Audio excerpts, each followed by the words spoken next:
الحمد لله وحده والصلاة والسلام على من لا نبي بعده.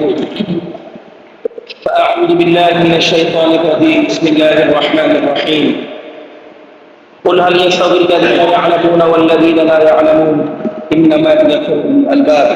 وقال رسول الله صلى الله عليه وسلم طلب العلم فريضة على كل مسلم أو كما قال عليه الصلاة والسلام.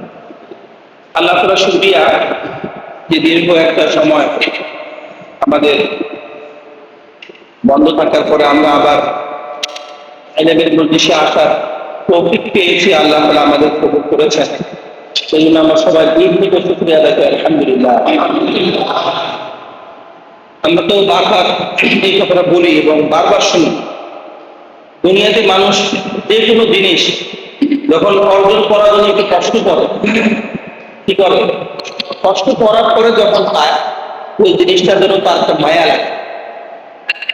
এই জমানাতে আমরা আছি, এই মুহূর্তে এই জমানাটাকে সবাই আপনারা জানেন একদম অনেক উন্নত জমানা আমরা বলতে পারি। সব কিছু আমাদের প্রদর্শনী আছে, অনলাইনে জমানা, হাজার হাজার বয়ান ছাত্রদের সামনেই আছে। কিন্তু ওই বয়ান ঘরের মধ্যে যখন শোনা হয় অথবা অনলাইনে আমরা যারা ক্লাস করি করাই ওই ক্লাস, আর এখানে এসে আপনারা ঘর থেকে বের হয়েছেন, তাদের মধ্যে ব্যাগ নিয়েছেন, হেঁটে হেঁটে আসছেন, মানসিকভাবে প্রস্তুতি নিচ্ছেন যে আমরা এখন ক্লাসে যাচ্ছি। আসার পরে এই ছোট্ট একটা বই যে মাসালা আপনারা জানেন, জানার পরেও ওই মাসালা যখন আবাদ করা হয়, যে এলেমটা মানে ভিতরে অর্জন হয়, এইটা কি ঘরের মধ্যে বসে অর্জন করা সম্ভব ছিল? এটা কি হয়তো ঘরের মধ্যে বসে? এটাকে বলা হয় হেদায়েতের প্রথম আসবাব হচ্ছে মুজাহাদা। হেদায়েতের প্রথম আসবাব কি? হেদায়েত মানুষ যে পায়, এটা প্রথম যে আসবাব বলা হয়, মানে উপকরণ, এই আসবাব, এই উপকরণের নামই মুজাহাদা। মুজাহাদা করেই হেদায়েত পাই। ঘরের মধ্যে বসে বসে ইতিমধ্যে আমি সবসময় থাকবো, আমিও থাকবো, তারপরে সবসময় আমি ঘরের মধ্যে থাকবো, আমাকে মানুষ আমার পায়ে পেয়ারে থাকবে, আমাকে খানা খাওয়াই দিবে এবং আমি সবসময় কোনো কষ্ট করবো না, মানসিকভাবে আমি আরামে থাকবো। এই মানসিকতাকে বলা হয় প্রতিবন্ধী মানসিকতা। এই মানসিকতা এখন আমরা লালন করতে চাই। এই মানসিকতার নাম কি মানসিকতা? প্রতিবন্ধী যারা ঘরের মধ্যে বসে থাকে, হাত চলে না, পাও চলে না, তাদের খাওয়ায়। ইসলামের মধ্যে রাসূলুল্লাহ সাল্লাল্লাহু আলাইহি ওয়াসাল্লাম তিনি যে শিক্ষা দিয়ে গেছেন, শিক্ষার নাম মুজাহাদা। শিক্ষার নাম কি?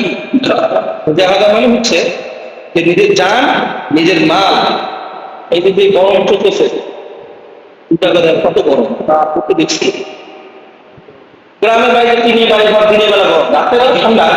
আমাদের বাড়িতে রাতের বেলা খুব কষ্ট হয়, বিকাল থেকে আবার ঠান্ডা, সন্ধ্যা সকাল 9টা পর্যন্ত, 9টা থেকে আবার 4টা পর্যন্ত বেশ গরমের মধ্যে এত কষ্ট, এত গরম। সারা জীবন তো আব্বু সবাই স্বাভাবিকভাবে যারা চাকরি করে তার আব্বুও চাকরি করে, তা আব্বু এত গরম, বাড়িতে একটু বিদ্যুৎ এসেছি লাগানো যায়। আর গরমে কি হয়? গরম লাগলে একটু সমস্যা লাগে। এই গরমের মধ্যেও কারেন্ট নাই, কিন্তু আব্বুকে দেখছি শ্বশুর পারে কারেন্ট থাকতে টিনের ঘরে ঘেমে পান্ডাজি চুপচুপা হয়ে গেছে, কিন্তু মানে এই সপ্তাহে যে ওই সালাতুল তাসবিহ নামাজ এটা বাদ, এত কষ্ট এটা আমরা করি জীবনটাকে পার। যারা মুজাহাদা করে পার করেছেন আপনারা সবাই জানেন, এই মুজাহাদা করে পার করার পরে যে তৃপ্তি অনুভব হয়, আরামের সাথে তৃপ্তি অনুভব, যেটা বলতেছিলাম যে মুজাহাদা করার পরে যেটা দিলের মধ্যে যে সারমায়া অর্জন হয়, সেই সারমায়াটার অনেক দাম। এই দুনিয়াতে সবচাইতে দামি এবং মূল্যবান জিনিস আপনার জন্য, আমার জন্য, সেটার নাম আমরা সবাই জানি, সেটা হচ্ছে ইলমে দ্বীন বলা। এই দুনিয়াতে প্রত্যেকটা মানুষের আসমানের নিচে জমিনের উপরে যদি আমাকে আপনি জিজ্ঞাসা করেন আপনার জন্য সবচাইতে প্রয়োজনীয় জিনিসটার নাম কি, নাম বলেন তো? মানে দিন ছাড়া দুনিয়াতে কোনো মানুষ কামিয়াবি যে হবে এটা চিন্তাও করা মুশকিল।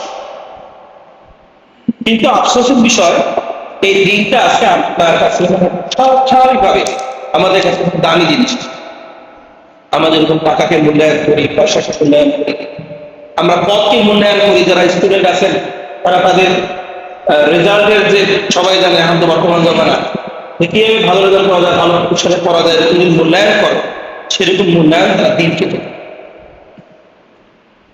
দিনের অবমূল্যায়ন যার অন্তরের মধ্যে আছে, দিনের অবমূল্যায়ন, দিন সরাসরি বিষয় তার অন্তরের মধ্যে আছে, সে কোরআন শরীফে আল্লাহ বলেছেন যে সে দিন কামিয়াব। এই জন্য সবচাইতে প্রথমে আমাদের করে যে জিনিসটা আমরা আনবো, যা আমার পরিবারের সবার, দুনিয়াতে প্রত্যেকটা মানুষের কামিয়াবের রাস্তা একটাই, এটা হচ্ছে দিন। আর দিনটাই আল্লাহ সুবহানাহু ওয়া তাআলা এটা রাখছেন কোরআন এবং হাদিসের মধ্যে। কিসের মধ্যে? কোরআন এবং হাদিস। কোরআন এবং হাদিস এই জিনিসটাকে শিক্ষা করার জন্য আল্লাহ তাআলা সবচাইতে প্রথমে যে জিনিসটাকে বলেছেন সেটা ইকরা বলেছেন, পড়তে বলছেন। কি করতে বলছেন? শুনতে বলছেন না, কি করতে বলছেন? সবচাইতে প্রথম আয়াতটা কি? আমরা বাংলাদেশে যারা আছি তারা আমরা শুনে অভ্যস্ত, মানে পড়াশোনা যে করবো, পড়াশোনা করে একটু কষ্ট করব, এবং এই অভ্যস্ততা আমাদের মধ্যে নাই। বর্তমান জমানাতে সবাই বুঝতে পারতেছেন যে কি একটা ঘটনার মধ্যে আমরা আসছি। তো ইকরা প্রথম আল্লাহ আদেশ করেছেন যে তুমি পড়ো। কেমনে পড়ো সেটাও আল্লাহ তাআলা শিখিয়ে দিয়েছেন আল্লাহ রাসূল। আল্লাহ রাসূল একদিন বসে আছেন, তো বসে থাকার পরে জিবরাইল আলাইহিস সালাম এসে আল্লাহ রাসূল এভাবে বসতেন, জিবরাইল আলাইহিস সালাম তিনিও আসছেন, আল্লাহ রাসূলের সাথে ঠিক এভাবে বসে হাঁটুতে হাঁটু মিলাইছেন, মিলাইছেন হাঁটুতে হাঁটু, এরপরে বসছেন, বসে তারপরে কিছু প্রশ্ন করছেন। এই হাদিস সালাম হাদিস জিবরাইল, এই হাদিস থেকে যে উসুলগুলো বের হয়েছে তার মধ্যে একটা উসুল আমাদের উস্তাদ মুফতি সাঈদ আহমদ পালনপুরি রাহমাতুল্লাহি আলাইহি তিনি দেওবন্দে বলতেন যে চাটাইয়ের উপরে বসে ইলম শিক্ষা করা এটা ইলমের একটা স্বাদ। কিসের উপর বসে? এই আমি বসবো, উস্তাদের সামনে বসবো, বসে কিতাব নিয়ে বসে যখন আমি শিখবো, এটা আসরটা আমার দিলের মধ্যে আসবে। অমি মাদ্রাসাতে এই নিচে বসা, অমি মাদ্রাসা ইচ্ছা করলে টেবিল চেয়ারে বসাতে পারে না, পারে কিনা বলে? রিস্তানা করতেছে একটা পৃষ্ঠা, আপনাদের এখানে একটা পৃষ্ঠা আমি বলবো, অনুরোধ করবো মুখস্থ করিয়ে তারপরে বলিয়ে, কতটা কষ্ট। একটা পৃষ্ঠা মধ্যে যারা হাফেজ হয়ে আসছে জিজ্ঞাসা করে দিন, জিজ্ঞাসা করা লাগবে আপনার একটা পৃষ্ঠা মুখস্থ করে তারপরে মানে নিজেকেই জিজ্ঞাসা করুন। এই যে এটাই বলো জরব, জরব জরব মানে জরব মানে জরবের মধ্যে জরব লাগানো, এটা যে এভাবে বসে, এভাবে বসে যদি ঝুলে, এই ঝুলাটাই তার এই জরবের মধ্যে যায় না, এই আটকাটা কলবের মধ্যে যায় না। আপনারা সবাই জানেন আমাদের বাংলাদেশে যারা আছে তারা পুরো বিশ্বের মধ্যে অনেক ভালো অবস্থানে আছে, পুরো বিশ্বের মধ্যে। আমাদের বাংলাদেশ, পাকিস্তান, ইন্ডিয়া এই হেফস্থানাগুলো যে তরতিবগুলা এটা অনেক কঠিন একটা, এটা অন্য উন্নত বিশ্বে এই মক্কাতে আমি দেখছি, মক্কা মদিনায় যারা হাফেজে কোরআন হয় তার আসর থেকে মাগরিব পর্যন্ত পর, আসরের নামাজ অনেক আগে হয়ে যায় না, যেগুলো হালকা লাগায় সেখানে বাচ্চারা দেখে হালকা লাগায় অল্প পর। সৌদি আরবে আহলে জবান তারা, যারা সৌদি আরবের বাসী তারা তো আরবি ভাষায় কথা বলে, তারা কিন্তু দেখবেন যে আন্তর্জাতিক প্রতিযোগিতায় বাংলাদেশ যেরকম উন্নত করতেছে সেরকম উন্নত করতে পারতেছে না। এই কারণ কি? যে পরিমাণ শ্রম, মেধা এবং পরিশ্রম আমাদের বাংলাদেশের বাচ্চারা দেয় ওই পরিমাণ তারা দিতে পারছে। ওই জন্য আমি বলতেছিলাম যে আপনাদের আমাদের সবাইকে এই মানসিকতা পরিবর্তন করতে হবে যে ঘরের মধ্যে বসে বসে আমি শুনে নিব অথবা আমি করে নিব অথবা বয়ান শুনে নিব। যদি এরকমই হইতো তাহলে তো অনলাইনের মধ্যে আমাদের ওস্তাদের বয়ান অনেক আছে।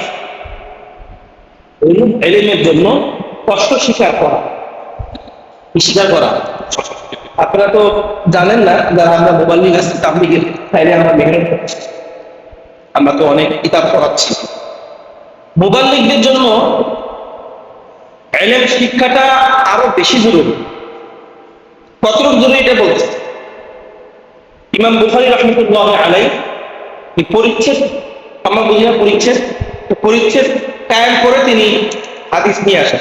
একটা পরিচ্ছেদ কায়েম করেছেন বাবুল ইলমি আউলাল কওলি ওয়াল আমাল, পরিচ্ছেদ কায়েম করেছেন ইলম শিখতে হবে বলা এবং আমল করার আগে। আপনি একটা মানুষকে দাওয়াত দিবেন, এই দাওয়াতের আগে আপনাকে কি শিখতে হবে? এরপরে তিনি মোটামুটি বেশ কয়েকটা হাদিস আছে যে তুমি দাওয়াত দিতেই পারবা না যদি এলেন না, তোমার সেই যোগ্যতাই নাই। বাবুল ইলমি ক্বাবলাল কওলি ওয়াল আমাল, এই বাব কায়েম করেছে। ইলম শিক্ষা করো দাওয়াত এবং আমলের পূর্বে। কিসের পূর্বে? দাওয়াত এবং আমলের। ওই জন্য আমি সবাইকে অনুরোধ করবো যে দেখেন আমাদের তাহলে এখানে যারা আসছে তারা প্রত্যেকটা মানুষই তার নিজের ইসলামের জন্য, নিজের তরবিয়তের জন্য এবং কোরআন হাদিস থেকে, আল্লাহ তাআলা কোরআন হাদিসকে বানাইছেন মানুষের শিফাউল লিমা ফিস সুদূর। কোরআন শরীফে আল্লাহ বলেন, কোরআন শরীফকে আল্লাহ কি বানাইছেন? শিফাউল লিমা ফিস সুদূর, অন্তরের যে রোগগুলো আছে রোগের শিফা আল্লাহ বানাইছেন কোরআন শরীফ। আমার অন্তরে কত রোগ আছে, এই রোগগুলা যে আমি চিকিৎসা করব, এই চিকিৎসার মাধ্যমটা হবে কি? কি মাধ্যম হবে বলেন? কোরআন। কোরআন কোরআন শুদ্ধ মূল, হাদিস কোরআনের ব্যাখ্যা। এই জন্য আমরা সবাই নিয়োগ করবো যে আমরা ভাঙাচোরা যাই করি না কেন আমরা সবসময় লেগে থাকার চেষ্টা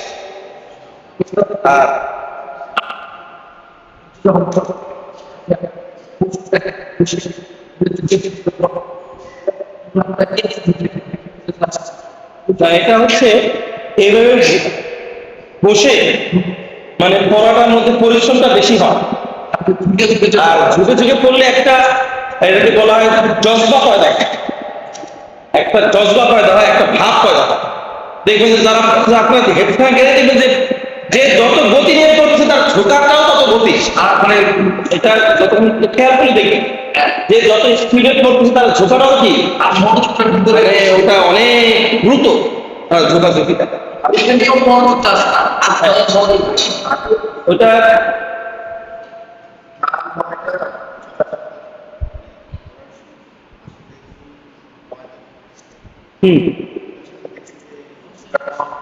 ওইটাই ভাবতেছি যে এটা পড়াটা মানে আমি প্রথমে বলতে চাচ্ছি আমার সবাইকে যে আমাদেরকে পড়তে হবে, আর মানে পড়াটা পড়তে হবে কিন্তু মূল বই থেকে।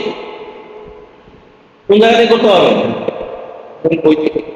মোবাইলের মাধ্যমে যদি আমরা পড়ি, কম্পিউটারের মাধ্যমে যদি আমরা কিতাব বের করে পড়ি, এই পড়ার দ্বারা ফায়দাটা কম, শুধু কম অনেক কম।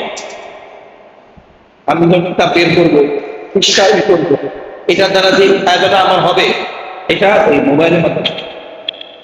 যাই হোক, এটা আমরা খুব খেয়াল করবো যে পড়তে হবে, ইলম শিখতে হবে। এখন আসে ইলমটা যে শিখবো, এই শিখার পরিধি কতটুকু শিখবো?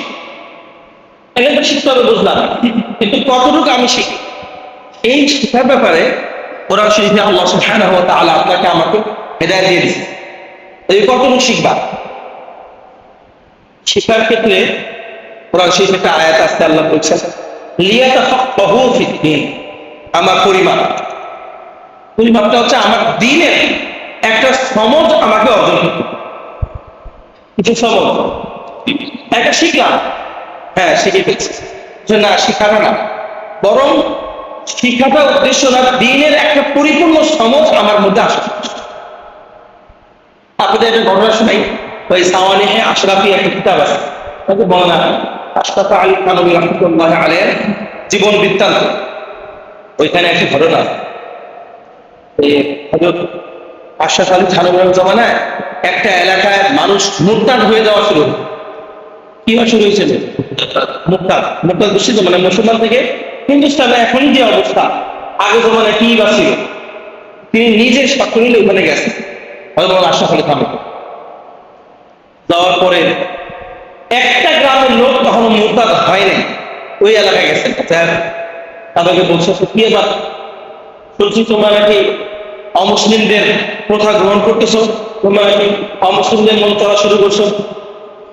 তখন তারা হজরতকে চিনত যে নেই হজরত, हम तो मुसलमान हैं, हमको ताजिया उठाते हैं। না না হজরত, আমরা তো মুসলমান, আমরা তো তাজিয়া উঠাই। কি উঠা তারা? তাজিয়া আমরা বুঝি নাকি? তাজিয়া মানে হচ্ছে মানে ওই পয়লা মুহররম সেই 10 তারিখে হযরত হাসান হুসাইন রাদিয়াল্লাহু আনহু শহীদ হওয়ার কারণে যে শোক মিছিল বের করা হয়। আর শোক মিছিলে আরো অনেক ইসলামিক যে কাজগুলো করা হয়। না না আমরা তো হযরত আমরা মুসলমানই আছি, আমরা কি করি? আমরা তাজিয়া উঠাই, আমরা তাজিয়া মিছিল লাশের মতো ইত্যাদি বানায়, ওটার মধ্যে লাশের মতো বানায় তারা তাজিয়া মিছিল। তো তারা ওই সময় মনে করছে যে এইটাই মুসলমানদের একটা শেয়ার। তো হযরত মাওলানা আশরাফ আলী থানভী তিনি একটা কথা বলছেন ওই সময়, ঠিক ঠিক ঠিক আছে, ঠিক আছে তুমি উঠাইয়া করো। কি বলছেন? ঠিক আছে ঠিক আছে, তোমরা এই তাজিয়া মিছিল করবা। তারপরে তাজিয়া মিছিল করা এটাকে শরীয়তের মানে অনুমোদিত জিনিস, একটা বেদাত জিনিস। তিনি ওই সময়টা কেন বললেন? ওই সময় তারা এটা মনে করতেছিল এটাই ইসলামের একটা নিদর্শন, মানে ওই সমস্ত লোকেরা মনে করতেছে এটাকে বলা দ্বীনের সমাজ। আপনাকে কখন কোন অবস্থায় চলতে হবে এই একটা বাসিরত আপনার মধ্যে পয়দা হয়। ইসলামের অনেক হুকুম আপনাদেরকে একটা মানে উদাহরণ বুঝাই, এটা ইসলামের মধ্যে আছে। রাসূলুল্লাহ সাল্লাল্লাহু আলাইহি ওয়াসাল্লাম, এটা হাদিসের মধ্যেও আসছে, আল্লাহ রাসূলের মানসা ছিল, আল্লাহ রাসূলের ইচ্ছা ছিল ফজরের নামাজ দেখেন সব দেখেন ফজরের নামাজ একদম আউয়াল ওয়াক্ত পড়ে না, আউয়াল ওয়াক্ত আমাদের এখন তো আমাদের 4:16 আমাদের ওয়াক্ত আসে। তো 16তে যদি ওয়াক্ত আসে তাহলে 4:16তে যদি ওয়াক্ত আসে তাহলে 10 মিনিট পরে ধরে ফজরের নামাজ যদি আমরা পড়ি 26 যদি আমরা পড়ি তাহলে এটা আউয়াল ওয়াক্তে হইল, যেটা সবসময় পড়া হয় রমজান মাসে। শরীয়তের মানসাটা আমাকে বুঝতে হবে। শরীয়তের মানসাটা আমাদের বাংলাদেশের ক্ষেত্রে কি মানসা? আমরা যদি পড়া ধরি তাহলে যে পরিমাণ মানুষ জামাতে নামাজ এখন শরীক হয়, এখন তো 5:10 আমরা নামাজ পড়ি, 5:10 নামাজ আমাদের এলাকায়, এখানে হলো 5:05।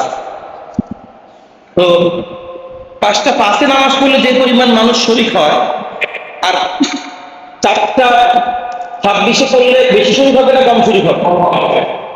শরীরের মানসাটা আমরা ভেঙে শরীয়ত হাদিসের মধ্যে আল্লাহ রাসূল বলেছেন যে আমার মন চায় আমি ঈশার নামাজকে আমি একজন 1/3 নিয়ে যায় পড়ি। কোথায় নিয়ে যায় পড়ি? মানে রাত 10টা, 10:30, 11টা দিকে যায়, কিন্তু আমি পড়ি না এই জন্য যে আমার সাহাবীরা ঘুমায় পড়ে, নামাজ অনেকের কাজ পৌঁছে হয়ে যায় জামাত। শরীয়তের মানসাটা আল্লাহ রাসূল ইচ্ছা থাকা সত্ত্বেও তিনি আউয়াল ওয়াক্তে এশা নামাজ। সব ক্ষেত্রে শরীয়তের মানসাটাকে যাকে বলা হয় লিয়াতাফাক্কাহু ফিদ্দীন, দ্বীনের সমঝ। আর দ্বীনের সমঝ আপনি মনে করিয়েন না একটা দুটা কিতাব পড়ে 1 বছর 2 বছরে আপনার আমার হবে। দ্বীনের সমঝ অর্জন করার জন্য লম্বা একটা সময় ব্যয়। কি সময়? আপনারা যারা তালিম করেছেন এই কিতাবটা, এটা যারা আমার মনে বসে আছে, এই কিতাবটার মধ্যে সবাইকে অনুরোধ করবো এই কিতাবটা যারা আপনারা কিনেন নাই, আমরা সবাই কিনে নিতে পারি। এটা আমরা মাঝে মাঝে দেখলাম তালিবুল ইলমের জন্য যত ধরনের তরিকা, পদ্ধতি, উপদেশ এবং যত কিছু আপনি বলতে চান সবকিছু কিতাবের মধ্যে। এই কিতাবের মধ্যে কিছু মানে শর্ত দেওয়া আছে ইলম শিক্ষা, তার মধ্যে একটা শর্ত আছে লম্বা সময় ব্যয়। সময় ব্যয় করা, হঠাৎ করে আমি শিখলাম আর শিখে আমি মনে করি দিনের সময়।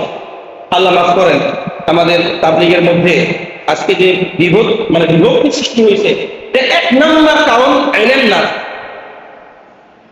কি না থাকা, 1 নম্বর। তাদের কথাটা জন্য বললাম যে প্রথম এর মধ্যেই তারা ফৌতে আছে। আমরা কিতাবে বুখারী শরীফ যখন পড়ছি, বুখারী শরীফের মধ্যে তো আছেই, আরো সিয়াসি তারা অন্য কিতাবের মধ্যেও আছে। আপনারা উদাহরণটা শুনলে আপনারা আশ্চর্য হয়ে যাবেন। এই উদাহরণটা যদি শুনেন, হয়তো বা আগে বলছি কখন যে সূরা ওই যে 26 নম্বর বা সূরা ইন্না ফাতাহনা লাকা ফাতহাম মুবিনা, সূরাতুল ফাতহ যেটাকে বলা হয় বিজয়ের সূরা। হুদায়বিয়ার সন্ধিকে আল্লাহ তাআলা বিজয় বলেছেন, প্রকাশ্য বিজয়। কি সন্ধি? হুদায়বিয়ার সন্ধি। হুদায়বিয়ার সন্ধির প্রেক্ষাপটটা হচ্ছে আল্লাহ রাসূল স্বপ্ন দেখেছেন, উমরা করতেছেন, প্রায় 750 সাহাবীদেরকে নিয়ে আল্লাহ রাসূল এসেছেন।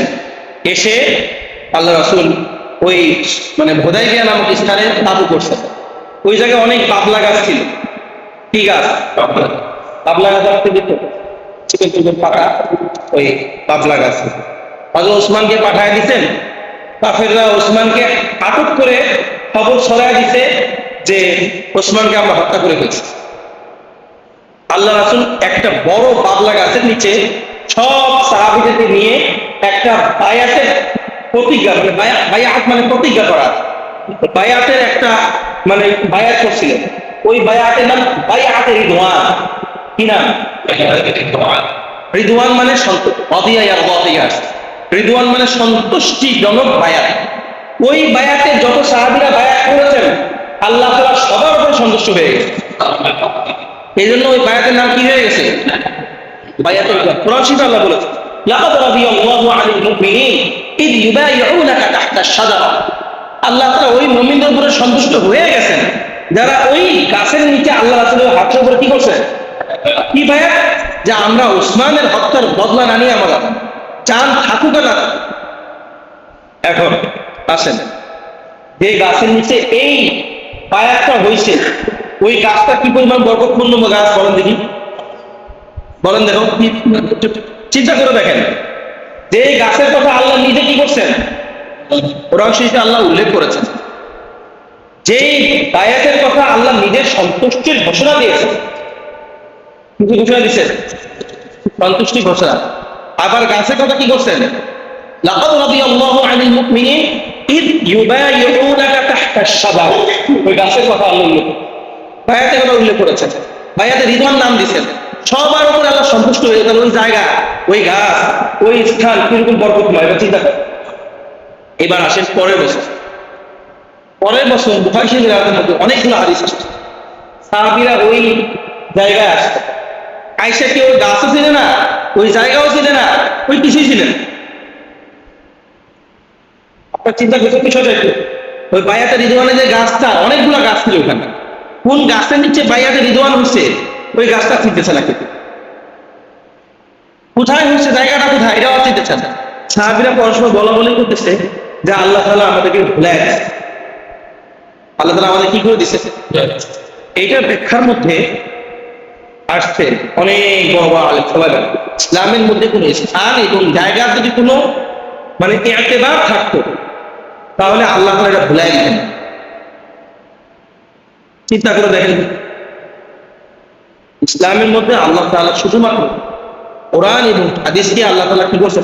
আচ্ছা, আমাকে আপনারা কি হিসেবে মানবেন? আমাকে যে পাল্লায় উঠাবেন, কি হিসেবে পাল্লা উঠাবেন?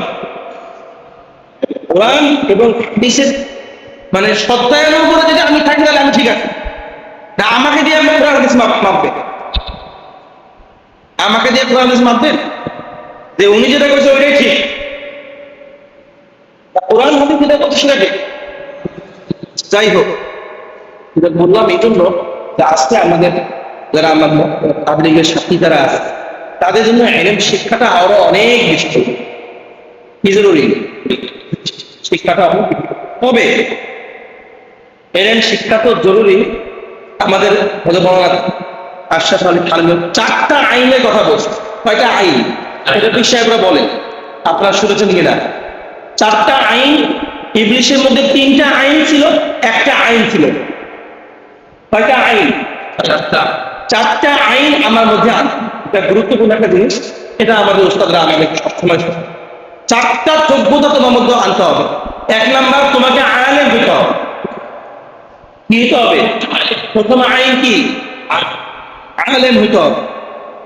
2 নাম্বার আইন, তোমাকে আকেল হইতে হবে। কি হতে হবে? আকেল। 3 নাম্বার আইন, তোমাকে আবেদ হইতে হবে। কি হইতে হবে? আবেদ। এই 3টা আইনই ইবলিসের মধ্যে ছিল। সে বড় আলেম ছিল, বড় আকেল ছিল, বড় আবেদ ছিল। 4 নাম্বার আইনটা ছিল, কয় নাম্বার আইন? আশিক ছিল। কি ছিল না? আশিক, মহব্বত, আল্লাহর জন্য, রাসূলের জন্য, ইলমের জন্য, দ্বীনের জন্য অন্তর থেকে ভালোবাসা, মহব্বত। আমার বাচ্চার জন্য আমি দেখেন মাঝে মাঝে ঘটনা আসলে আমার বাচ্চাগুলো তো ছোট না, বাচ্চা সবাই ছোট বাচ্চা কাচ্চা আছে। বাচ্চার জন্য বাপ মায়ের মহব্বতটা কি? যেটা চায় ওরা না দিলে কি বাপের ভালো লাগে বলেন? একবার, দুইবার, তিনবার যখন চায় যে আব্বুরে কিনে দাও, বাবারে কিনে দাও, কিনে দাও, আমার বাচ্চা খালি হেলিকপ্টার পছন্দ করে। হেলিকপ্টার নিয়ে গেলে ভেঙে ফেলে, কিন্তু বারবার কিনে দিই। কেন কিনে দিই বলেন দেখি? আসে আল্লাহর জন্য, রাসূলের জন্য, দ্বীনের জন্য ইশক যদি না থাকে তাহলে ওই ব্যক্তি পরিপূর্ণ অবস্থায় যেতে পারে। এর আমাদের হাতে বলা আশরাফ আলী থানভী বলতে গেছে 4 আইন তোমার মধ্যে আছে। কয় আইন? এটা কিন্তু আমরা সবাই খেয়াল করি। ইবলিসের মধ্যে কয় আইন ছিল? খালি একটা আইন ছিল। কি ছিল না? আশিক। সে আল্লাহর জন্য, আল্লাহর হুকুমের উপরে, দ্বীনের হুকুমের উপরে, কোরআনের উপরে, হাদিসের উপরে যে ইশক থাকা দরকার। আরে আশিক ছিল দেখেই তো আপনাদের কি ঘটনা শোনার সময় নাই, ওই ইসের মধ্যেই আছে, মনীষীদের জীবনীর মধ্যে আছে। 900 কিলোমিটার হেঁটে হেঁটে হেঁটে হেঁটে ইমাম আহমদ বিন হাম্বলের কাছে আসছেন ইলম শিক্ষা করার জন্য। এক ব্যক্তি ঘটনা আপনার করবেন। তো ইমাম আহমদ বিন হাম্বলের কাছে গেছেন, যা দেখা যায় তাকে ওই দেশের ইরাকের যে বাদশা তাকে গৃহবন্দী করছে। গৃহবন্দী করছেন, সে তো আশিক ছিল যে আমাকে ইলম শিখছে। তো এখন ইমাম আহমদ বিন হাম্বল সবার সাথে দেখা সাক্ষাৎ বন্ধ। তিনি ভিক্ষুকের বেশে ইমাম আহমদ বিন হাম্বলের বাড়িতে গেছেন, যা তার ঘরে ঢুকে তার কাছ থেকে কত মাইল দূরে গেছেন? 900 মাইল, তাই পায়ে দল হেঁটে এক ব্যক্তি, নামটা আমি ভুলে গেছি, ওখানে আছে কিনা আমাকে সামনে করবো, আমাদের ঘটনাটা আছে। তো যাই হোক, তাহলে আমাদের মধ্যে যে জিনিসটা কমি, সেই জিনিসটা কিসের কমি বলেন তো?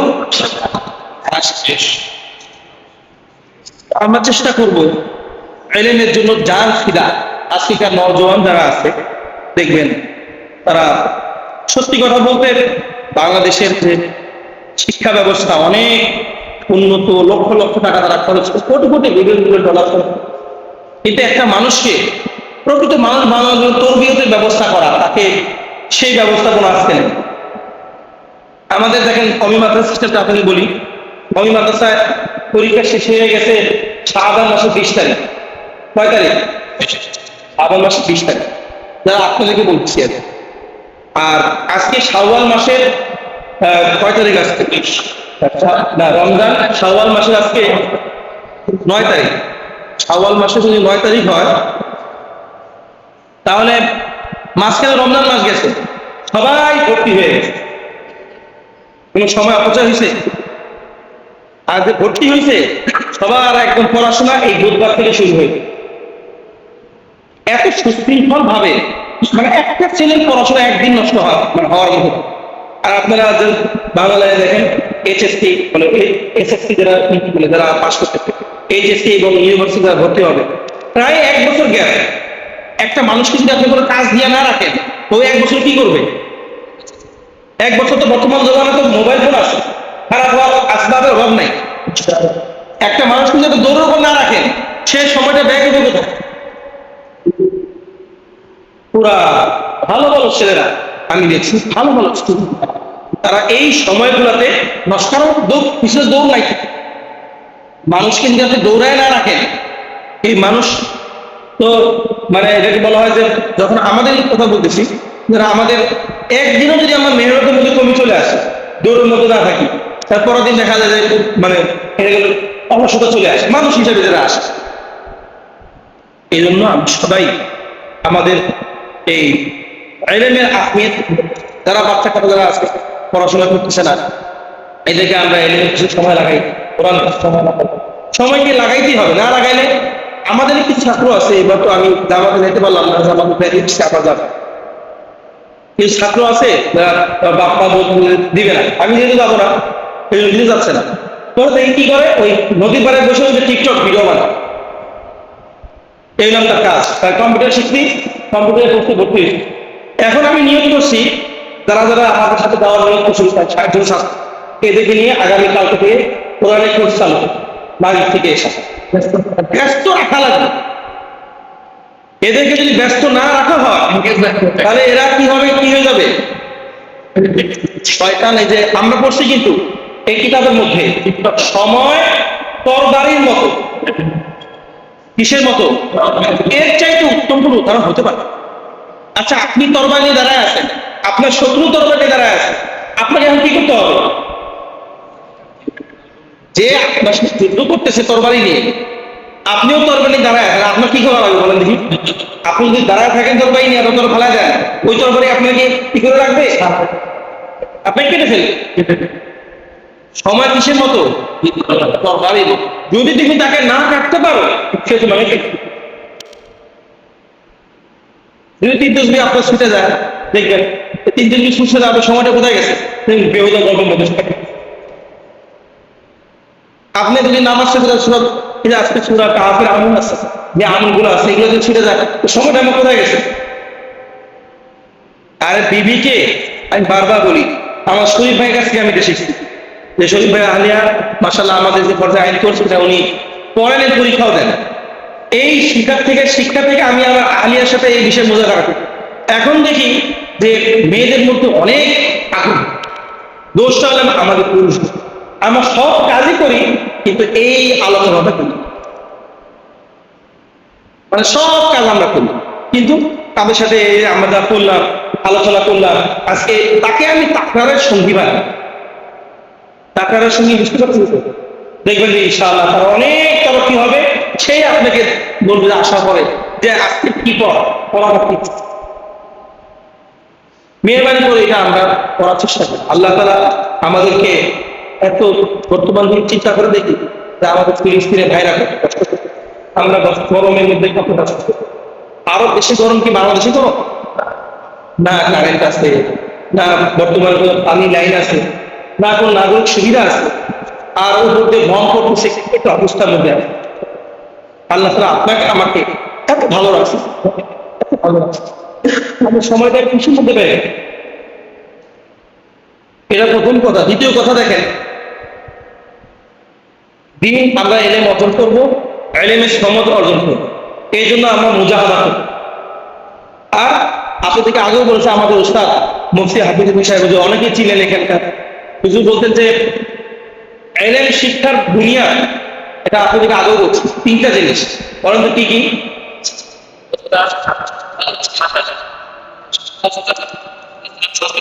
হ্যাঁ, 3টা জিনিসকে বলা হয় ইলমের কি?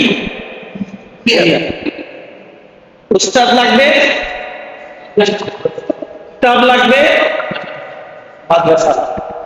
এটা শুধু বাংলা ই লাইনে না, আরবি লাইনে না, সব লাইনে। এই 3টা জিনিসের সমন্বয়ে যারা পড়াশোনা করে তারা ইনশাআল্লাহ আগে।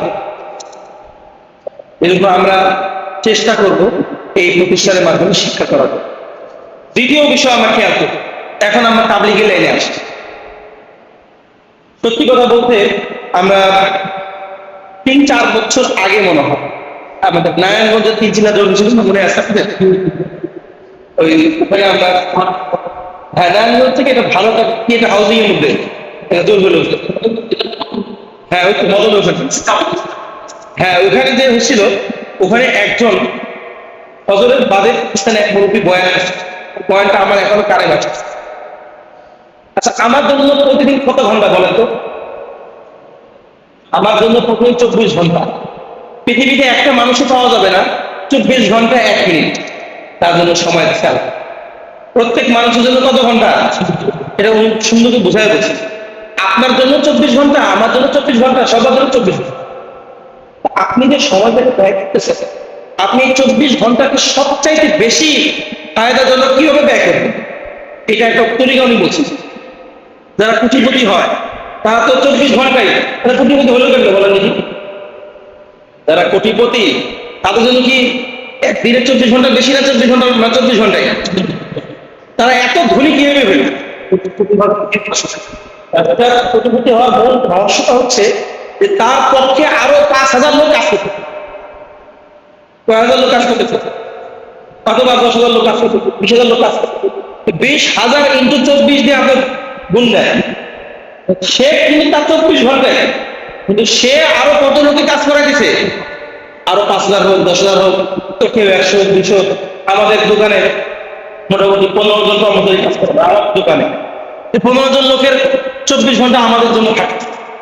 এখন আমারও তো 24 ঘন্টা, এটাকে আমি একটু মানে পরিবর্তনকে দৃষ্টিভঙ্গি দেখি যে আমি তো 24 ঘন্টায় আমি কাজ করি। আমি যদি আমার পক্ষে, আমি যে মেজাজে আমি বড় হইতেছি, এই পক্ষে যদি বেশি লোক লাগাইতে পারি, তাহলে এই পক্ষের লোক না আমার জন্য কাজ করছে, মানে আমি সব। এটা হলো দাওয়াতের মেজাজ। প্রথম মেজাজটা আমি তৈরি করব যে আমাদের এই মেজাজ থাকতে আমি আলেম সহি জিনিস শিখবো। আর দ্বিতীয় মেজাজ থাকে আমি যা শিখবো আমি অন্যকে আমি সেরায়াত করবো, বলা সেরায়াত, মানে এই জিনিসটা আরেকজনের কাছে দিয়ে দিই, সে আমার পক্ষ হয়ে কাজ করে। আমাদের মামুন আঙ্কেল সাকলাইন ভাই মনে হয় আঙ্কেলে আপনাকে মনে হয় দেওয়া হচ্ছে না যে আপনার আসার জন্য, আরো অনেকেই দাওয়াত নিয়ে আসে। আঙ্কেল কিন্তু এককভাবে খেয়াল, এই জন্য বুঝে দিচ্ছি যে আঙ্কেল এককভাবে যদি চাইতো সে এককভাবে আসে, এককভাবে শিখে, কিন্তু উনি আরো কয়েকজনকে দাওয়াত নিয়ে আসে। এখন সবাই যে শিখতেছে সেটা একটা অংশ আল্লাহ তাকে দিচ্ছেন। এর অর্থ এই না আপনারা আবার আফসোস করিয়েন না যে আপনারা অংশ কি হয়ে গেছে, কমে গেছে। যাই হোক, আমি বোঝানোর জন্য বলতেছি, বোঝানোর জন্য বলতেছি যে এখন আপনি চিন্তা করে দেখেন যে আমার এই 24 ঘন্টার সময় আমি যত মানুষকে আমি বিলি করতে পারি, 100 জনকে তৈরি করতে পারি যে যারা দায়ী দাওয়াতের মেজাজে নিজেরাও সহিভাবে শিখতেছে, অন্যকে শিখাইতেছে, তাহলে তো আমার এই মেশিন চালু হয়ে গেছে। ইলিয়াস সাহেব রহমতুল্লাহ আলাইহি তিনি ইন্তেকাল করেছেন, তার এই মেশিন কি বন্ধ হয়েছে? বলেন দেখি, বন্ধ হয় না। আমি তো আমার দাদার নাম বলতে পারি, দাদার বাবার নাম বলতে পারি, দাদার বাবা আর যায় বলতে পারি। খেয়াল করে দেখেন, আমার দাদার নাম ওসমান, শেখ ওসমান আলী মাদবর, আমার দাদার বাবার নাম হচ্ছে কদম আলী মাদবর, এরপর আমি কিন্তু জানি না।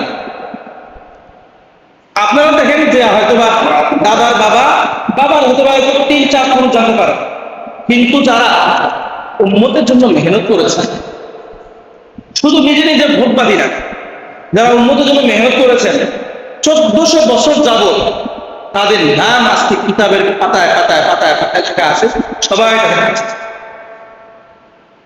আপনার মানে এটা বলা অপেক্ষা রাখে না। শামসুল হক ফরিদপুর তার জীবন যদি আমরা পড়ি, দারুল দেওবন্দে তিনি পড়তেন, মানে আশ্চর্য হয়ে যাবেন তার কোরবানি।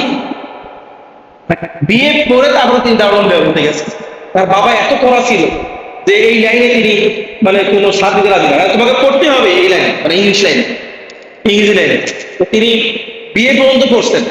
কোনো ঘটনা আছে যে কলকাতা যায় বাপের আদেশ মানতে হয় যেন ভর্তি না করে কলেজের মধ্যে, লবণের সংজ্ঞা উনি দরখাস্ত লিখে, মানে ভর্তির দরখাস্ত লিখে ওটা দিচ্ছে লবণের সংজ্ঞা, যেন ওস্তাদরা দেখে আর দেখে বলে যে নেওয়া যাবে না, এরকম বলে। আর বাপের কথা মানা হইলো, ভর্তি হইতে পারলাম না, আমি দারুণ দেবন যাই, এই নিয়মটা। প্রিন্সিপাল দেখে যে লবণের সংজ্ঞা কে কি লিখছে, এত সুন্দর করে লিখছে, তাকে ভর্তি করে দিচ্ছে।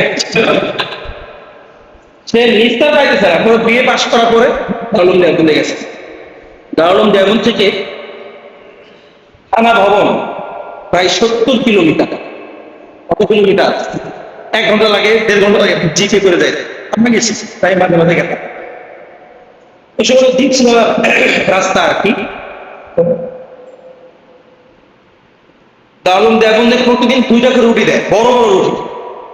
ওই রুটি আবার ছাদের মধ্যে শুকায় বিস্কুটের মতো বানায়, বিস্কুটের মতো বানায়। ওই যেদিন যাবেন উনি, ওই দিন ওগুলো নিয়ে ওখানে যায় খারাপ হবে, মানে আশাবাদী আমি মানে এসে গেত আর।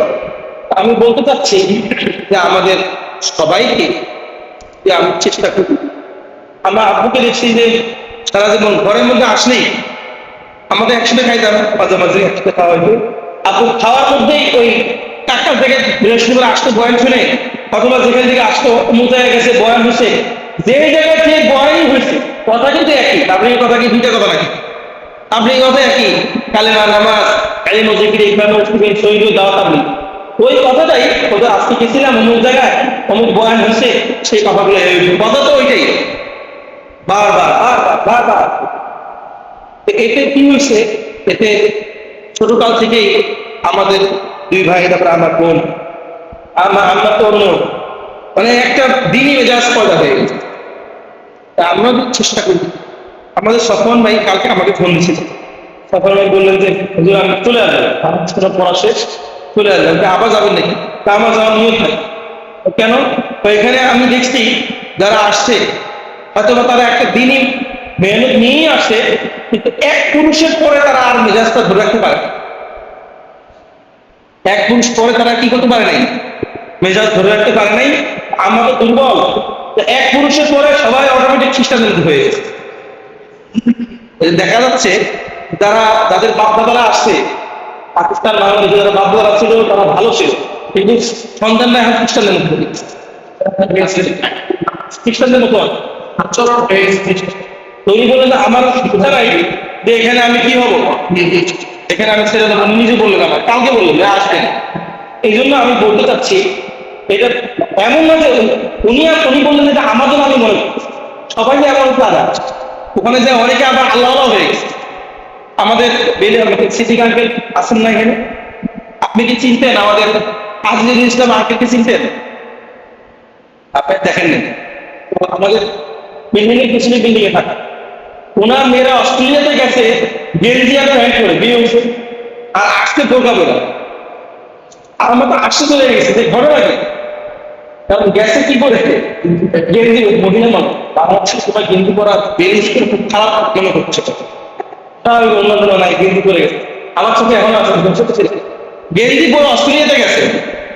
আর যখন আসছে তখন কি করে আসছে, কি বোরকা করে আসছে, ঘটনা কি এরকম পরিবর্তন হলো জন্য আমি জিজ্ঞাসা করছি। তারা যে ফ্ল্যাটে উঠছে তার ফ্ল্যাটের পাশে যে ফ্ল্যাট, তারা ছিল একজন আর্থিক ফ্যামিলি, এবং তাবলীগের লাইনে এত বেশি অগ্রগামী যে তারা নিয়ে জামাতে গেছে, মাস্টার জামাতে গেছে, দৌড় করে নিয়ে যায় এখন তারা পরিবর্তন। এর অর্থ এই না যে আমেরিকা গেলেই কি হয়ে যাবে, তখন পরিবর্তন উল্টাপাল্টা হয়ে যাবে বিষয় এমন, কিন্তু স্বাভাবিক একটা নিয়মের কথা আমি বলছি। তো যাই হোক, আমরা নিয়োগ করি আমি মারা গেলে আমার সন্তানরাই আমার মানে ওয়ারিস, আমার সন্তান। 3 পুরুষ পরে কিন্তু আমার নাম পৃথিবীতে থাকবেই। আমি যে পরিমাণ দিনে মেহনত করবো তাদেরকে দায়ী বানায় যাব, যে পরিমাণ সরায় যাব, আমার কথা আলোচনা হোক বা না হোক, আমার কবরের মধ্যে কি যাবে সব থেকে নিয়ে আসলাম ইনশাআল্লাহ। এটা দাওয়াতের ময়দানে আমাদের সবাইকে অগ্রগামী থাকতে হবে। তবে আমাকে উস্তাদ বারবার বলতে হবে দাওয়াতের মেহনত এবং ওলামাদের সাথে কয়টা জিনিস, এই 2টা জিনিস সমন্বয় যদি আমি করে চলতে পারি ইনশাআল্লাহ দেখবেন সমস্যা।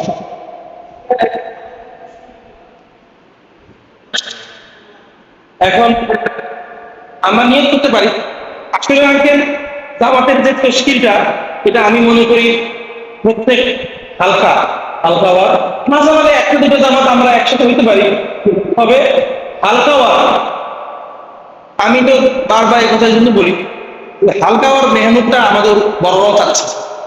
হালকা ওয়ার মেহনত, হালকা ওয়ার মেহনতটা যদি মজবুত হয় তাহলে এটা ভালো হয়।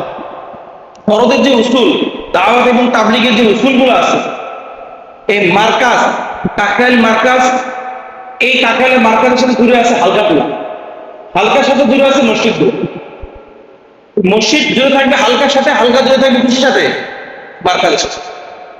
আমরা চেষ্টা করবো তা আমাদের সাপ্তাহিক দিন মাসওয়ারাগুলো হয়, মসজিদ থেকে মাত্র একজন দুজন গেলেই হয়ে যায়। এটা আমরা অলসতা করবো, হালকা থেকে যে টাকাগুলো আসে পারলে পুরো করলাম, না পারলে আমি আরেকজনকে তাশকিল করবো। বুঝতে পারছি আমরা না, আব্বুকে দেখছি যে সব কাজ আপু মাথার মধ্যে জিম্মাদারি নিতে। আমার বড় ভাই আপুকে বলছে, আপু তুমি এত কাজ জিম্মাদারি ফেলে নাও। আপু বলো কাজকে আমি করবো না, কাজ লোক দিয়ে করাবো, কাজ আমি সব করবো না। আপু আমার অফিস চালাই, অফিসের মধ্যে কত কাজ, সব কাজ কি আমি করি? আমি তো কোনো কাজও করি না। আমি বলি অমুকে বলি এটা আপনি করেন, এটা আপনি করেন, আপনি করেন, আপনি করেন। আমি খালি জিম্মাদারিটা নিব, জিম্মাদারি নিয়ে অমুক ব্যক্তিকে আমি চালাবো। তোমরা বাবা আপু তুমি এখানে কাজ, সব কাজ তুমি কিন্তু করতে পারবা, সব কাজ আমি নিয়ে করতে পারবো সম্ভব। আর মানুষকে যখন জিম্মাদারি দেওয়া হয় তখন মানুষ তার সময়টায় মূল্যায়ন। আমাদের এলাকায় একটা মহল্লা আছে পশ্চিম ধোয়াইয়ের নাম, ওই এলাকায় একটা লোক আছে মনসুর ভাই। ওনাকে বললাম যে আমাদের মার্কেটে যাবো, দাওয়াত দিচ্ছে আপনাদের সবাইকে আসতে হবে শেষ বৃহস্পতিবার, রমজান শেষ বৃহস্পতিবার আমাদের মার্কেটে খেদমত ছিল, তা আমরা খিচুড়ি পাঠাইলাম। ওনাকে বলছি যে আপনার মহল্লা যে কোনো সবাইকে দাওয়াতে নিয়ে আসবেন। আমি কিন্তু 20 জনকে দাওয়াত দিতে পারি, একটা ব্যাগটা দাওয়াত দিচ্ছি, ওই ব্যাগটা প্রায় 25 জন লোক নিয়ে গেছে। আপনাকে টার্গেট করে বের করতে হবে কে কাজ করে, ওকে বলবেন দেখবেন ও কাজ করতে। এর দাওয়াত নিয়ে একমতের সাথে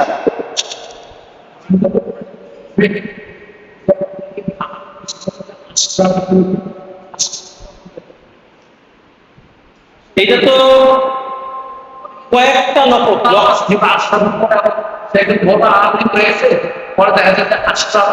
দেখেন, এই বিষয়টা হচ্ছে মানুষ যে নাম রাখে, এই নাম রাখার মধ্যে কয়েকটা মানে ধাপ আছে।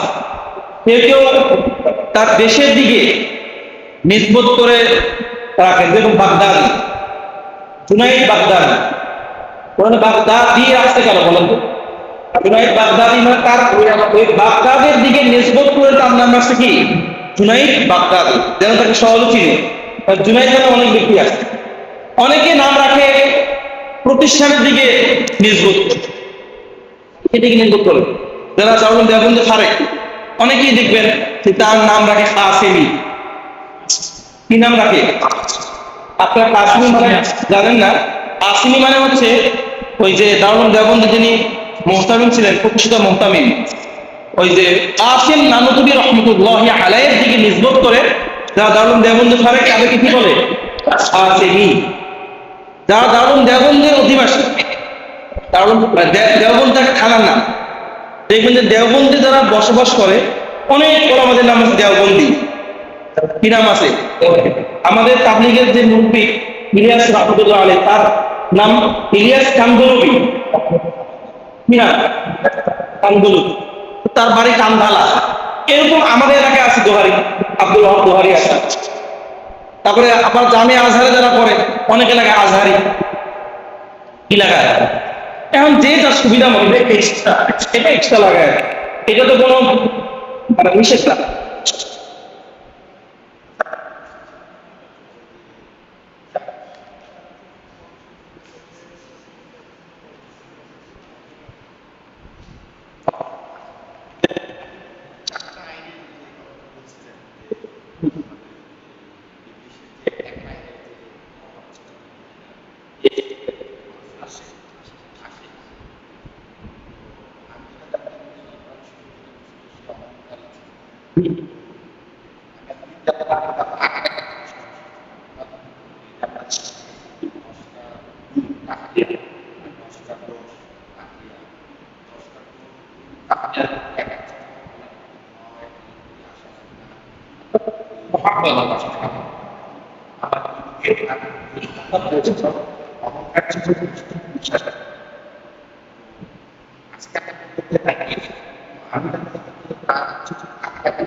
অহংকার ছিল, আমি যেটা বললাম এটা আমি বলি না, আসলে আমি বলছি। এর অর্থ এই না যে অহংকার ছিল, উৎসাহ করছে, অহংকার ছিল। আল্লাহ প্রতি মহব্বত কি ছিল? কম ছিল না, ওইটাই। তবে মূল কারণ ওইটাই, টাকা বেশি,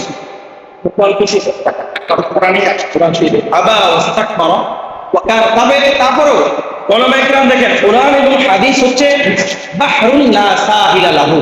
কোরআন হাদিস কি বলা হয়? বাহরুন, এমন সাগর, লা সাহিলা লাহু, যার কোনো কুল কিনারা নেই। আপনি যত বেশি এখানে গবেষণা করবেন তত বেশি আপনার সামনে স্পষ্ট হবে তার মধ্যে আরো কি কি দোষ খালি বের হইতেই থাকবে। এর অর্থ এই না যে আপনি এটা ছিল আর অন্যগুলো থাকতে পারে না, বিষয়টা এমন না। এখন আমরা একটু খেয়াল করি যে কথাগুলো বলবো। আমাদের এই মুহূর্তে 65 জন আমাদের তালিবুল ইলমের নাম এখানে আছে। দেখেন, নিজেকে তালিবুল ইলম তারাই মনে করে যারা একটা প্রতিষ্ঠানে ভর্তি হয়, একটা সিলেবাস অনুসরণ করে, ওস্তাদের কাছে আসে। খেয়াল করে দেখবেন, এই তিনটা জিনিস যার মধ্যে নাই সে নিজেকে তালিবুল মনেও করে না। যেটা আমি বুঝতে পারছি, তালিবুল ইলম যে ব্যক্তি নিজেকে মনে করে না, এই আল্লাহ বান্দা যদি সারা জীবনও পড়ে, এই আল্লাহ বান্দা পায়ের নিচে ধরে পাখা রেস্তারা বিছাই দিবে। নিজেকে কি মনে করতে হবে? তালিবুল ইলম। হাদিসের মধ্যে আসছে যে তালিবুল ইলম এর পায়ের নিচে নূরের পাখা, নিজেকে সে তো তালিবুল ইলম মনে করেই। আমাদের আপনারা সবাই জানেন ঈশ্বর শিশুদের লিখেছেন, তার নাম কি বলেন তো? আবু তাহের ইসলাম। আল্লাহ, কত সাদা সুদা একজন লোকগিরি, দেখবেন অনলাইনে তারা পাওয়া যায় না খুঁজে। তারা হ্যাঁ, আমাদের আব্দুল মালিক সাহেব মানে অনেক এত যোগ্যতা সম্পূর্ণ একজন লোক, এখন আল্লাহ জিন্দা রাখছেন। আর আমাদের ওস্তাদ মুফতি ফকি উসমানী সাহেবের মতো ব্যক্তি, কি বলবো, এখনো আল্লাহ আমাদেরকে দেখাইলেন যে মানে এরকম আলেমও কি হতে পারে, অসম্ভব। তাদের মতো ব্যক্তি নিজেদেরকে তালিবুল ইলম কি মনে করেন? তালিবুল ইলম। তো আমরা যদি শুধু তালিবুল ইলম মনে করি, সবচেয়ে বড় ফায়দা কি? যে তালিবুল ইলম হয়ে যদি আপনি ঘরের মধ্যে মরেন, শাহাদাতের মত, যে মত।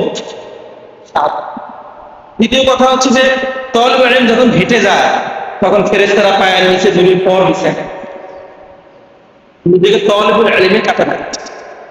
তা আমরা চেষ্টা করবো যারা আমরা আছি, দেখেন বললামই তো, আমি একা আসলাম, আমি যদি আরো দুজনে নিয়ে আসি, সে আগে সবটা কামাইলো, সবটা আমিও কামাই না। আমি একা তো 3 জনের সব কামাইতে পারতাম না যদি আমি এই তরিকা অবলম্বন না করতাম। পারতাম কিনা বলেন? এই যে আমাদের আমার ওই 20 জনের নামাজ গেছে চিল্লায়, আচ্ছা বলেন 20 জনের চিল্লায় গেল, এই সবটা কে পাইতেছে বলবো? একটা অংশ আল্লাহ কি তাকে দিচ্ছে? আমাকেও দিচ্ছে। কত পাচ্ছে, ওদের তো ওরা পাচ্ছে এক্সট্রা কে পাইতেছে? যে মেহনত করলো, মানজা হাজা গাজিয়ান, যে ব্যক্তি কোনো গাজীকে তৈরি করে দিল, সে তো ওই সবই পাইবে। যেটা আমরা এখানে প্রত্যেকের মহল্লা দ্বারা আছে, সবাইকে আমরা মহব্বত সাথে স্মরণ করাই দিই, প্রথম বিষয়। দ্বিতীয় বিষয় হচ্ছে আমরা খুব শীঘ্রই আমরা রেজাল্ট দিব। এইখানে আমরা মোটামুটি খাতা দেখে করছি, অথবা 1 সপ্তাহ অথবা 2 সপ্তাহ লাগবে সর্বোচ্চ। যারা পরীক্ষা আমরা দিই নাই, তাদের পরীক্ষা নিয়ে আমরা রেজাল্ট শিট বানাইছি। এবার আমরা রেজাল্ট শিটে আমরা সবাই রেজাল্ট দিয়ে দিই, তাহলে এটা তার চোখের সামনে থাকবে। আর ওই রেজাল্ট শিটের মধ্যে নিয়মকানুন থাকবে, কখন পরীক্ষা হবে, ওই তারিখ থাকবে। দুই পরীক্ষা হবে বছর, একটা হচ্ছে ষান্মাসিক মানে ষষ্ঠমাহি, আর একটা বার্ষিক। তো বার্ষিক পরীক্ষা কত রেজাল্ট মানে সব লেখা থাকে, যেটা আমরা আমাদের মাধ্যমে আমাদের নিজের শিক্ষিত এতে সবার মধ্যে একটা আগ্রহ থাকে। তরতিবের মধ্যে থাকলে একটা আগ্রহের মধ্যে একটু মানে একটু তরক্কি হয়, এই জন্য আর এছাড়া কিছু না। এটা আমরা চেষ্টা করবো ইনশাআল্লাহ। এখন পরীক্ষার মধ্যে আমাদের শরীফ ভাই আর জালাল ভাই, তাতে আপনাদের জন্য আমার সাথে হুমান ভাই আছে। আর কে কিছু হাতটা উঠান দেখি, পরীক্ষা যারা দিতে পারেন না, একটা বাকি। যাই হোক, এটা আমি আগে রেজাল্ট, হ্যাঁ যাই হোক সমস্যা নেই, আগে রেজাল্ট শিটে উঠাই নেই, তারা কোন পরীক্ষা দেয় না বুঝতে পারবে। তখন তাদের আগামী সপ্তাহে আমরা শনিবার, আগামী সপ্তাহে শনিবার অথবা তার পরের সপ্তাহে শুক্রবার, এটা আমরা জানাই দিব। বড় বছর আমরা রেজাল্ট দিয়ে দিব। মৌখিক পরীক্ষা নেবে, যে যেটা পরীক্ষা দেন নাই ওইটা কি পরীক্ষা হবে? মৌখিক হয়ে ইনশাআল্লাহ ওটা আমাদের রেজাল্ট শিটের মধ্যে আমরা সবার নাম আঁকবো। আশা করি আপনারা জোরে থাকবেন।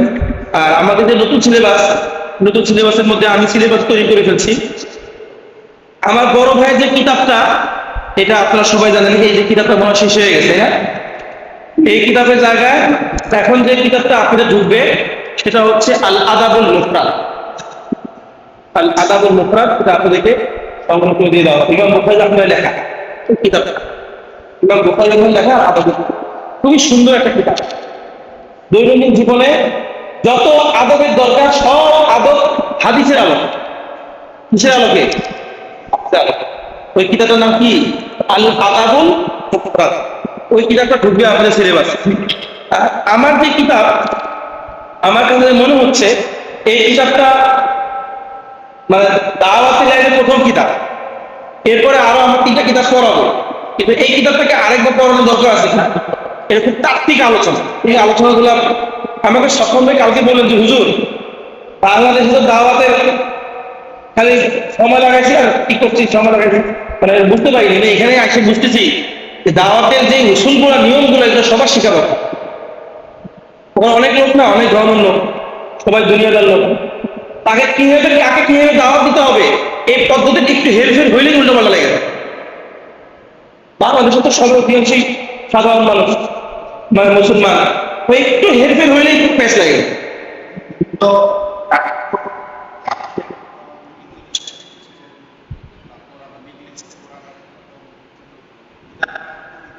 আপনি আমাদের এর 3 নম্বর কিতাবের মধ্যে মানে ব্যক্তিকে নির্ধারণ করে সব আছে, এগুলোর মধ্যে আমরা পড়াবো। এই কিতাবটা আমি মনে করতেছি আরো 6 মাস আমরা পড়াই। একবার তো পড়াইলাম, আরো 6 মাস আমরা পড়াই, পরে আমরা কিতাব ইনশাআল্লাহ বড়। এটা কঠিন বলতে আলোচনাটা একটা মানে শাস্ত্রীয় আলোচনা।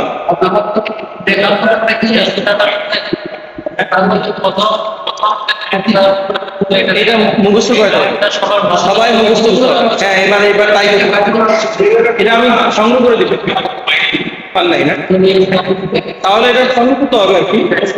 এই কিতাবটা আমরা আরো 6 মাস পড়াবো ইনশাআল্লাহ।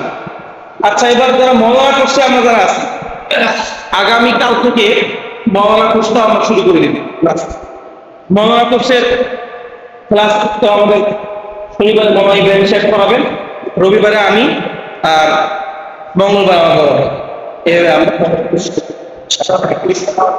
মওলানা কোর্সের পরীক্ষা হবে কোরবানি বন্ধে, ওটা অনলাইনই হবে, ওটা অনলাইনই হবে। একটু আমরা একটু পিছনে পর আবার ঢালাই করে কোরবানির বন্ধে আমরা নিয়ে নিই।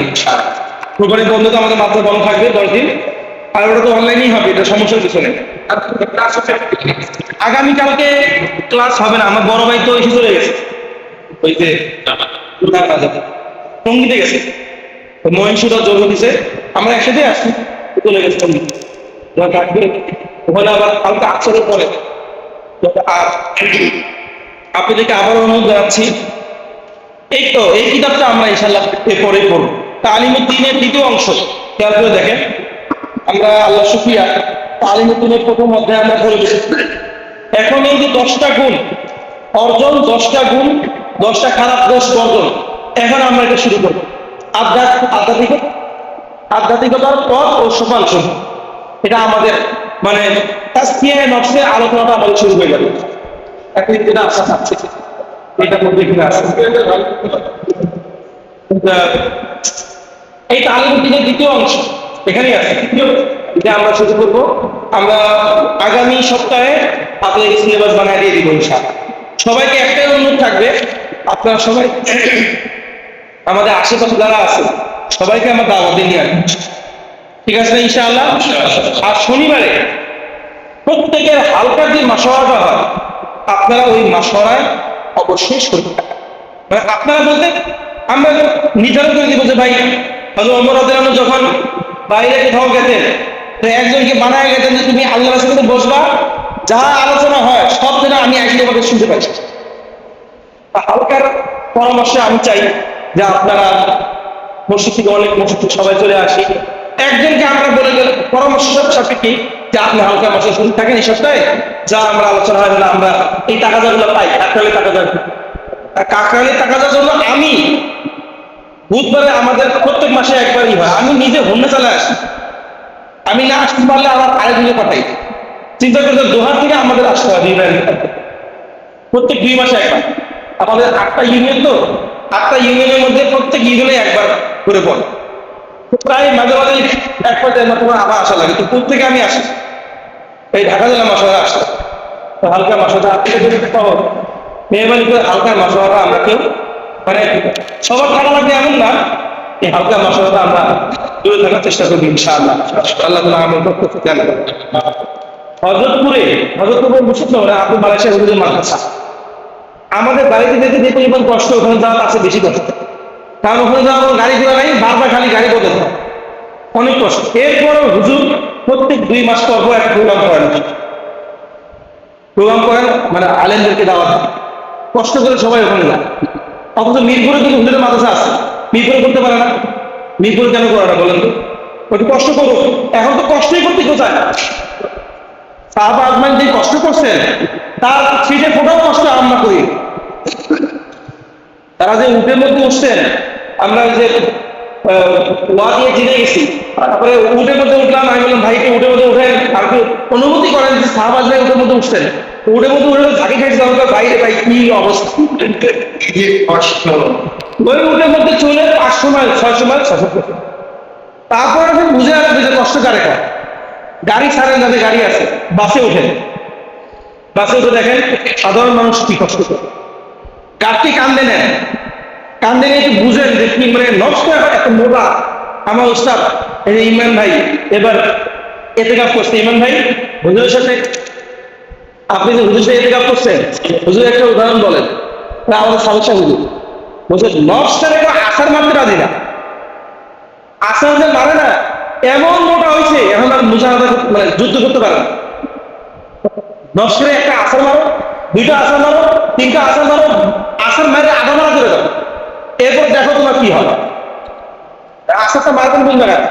এই যে আমি আপনাদের বোঝানোর জন্য বলতেছি, এই গরমের মধ্যে শনিবার, রবিবার, সোমবার 3 দিন খালি মুসুরি গাছ, মানে সকাল থেকে নিয়ে সন্ধ্যা পর্যন্ত গাছ করতে করতে গলাও বসে গেছে, অবস্থা খারাপ হয়ে গেছে। পোলাপান খালি সব পালাইছে, মানে কেউ নাই, বেড়াতে গেছে, ওখানে গেছে, ওখানে গেছে, ওখানে গেছে। কি এক মুসিবত, যেখানে গেছে ওই জায়গায় কমে গেছে। পরে গেছি কোথায়, ওই নদী পাড়ে পিকনিক গেছে, ওই জায়গায় কমে গেছে। তোমার যদি পিকনিক খাওয়াবো সমস্ত বলে। এই দেখেন এই যে কষ্টগুলো, এগুলো তো আমরা এখন খুব করতে রাখি। ওই কাস্টের মধ্যে যখন কষ্টটা করি না, তখন একটা ভাব হয় তারা সাহাবা আজমাইন এবং নবী রাসূলরা কি কষ্টটা করছে, তুলনা হতে পারে না। এত আরামে তো কিছু আসে না, এত আরামে কি আসে না, এই জন্য মাঝে মাঝে আমরা প্রোগ্রাম দূরে করলাম, দূরে গেলেন, আসেন, কান্দে বোঝা দিলেন, গরমে কষ্ট করলেন, কষ্ট হইলেও নষ্টের মধ্যে একটা প্রেশার। হ্যাঁ,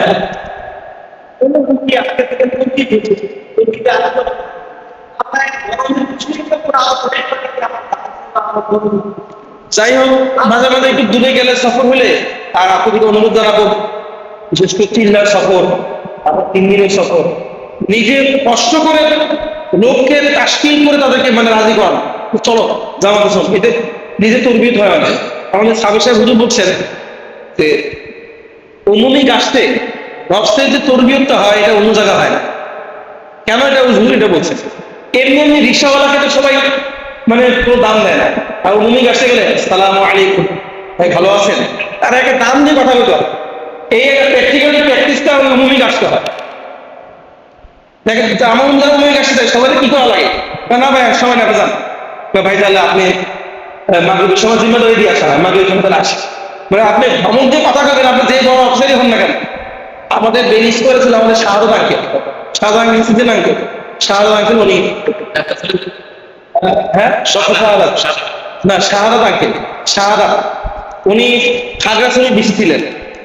তো আঙ্কেল আমি আমার ছোট আপু আমাদেরকে নিয়ে 3 দিনে আমাদের গেছে রবিবার, উনি ওই সময় ডিসি, কিন্তু খাগড়াছড়ি ডিসি, কিন্তু বাসা আমাদের বেরিজ করেছিল।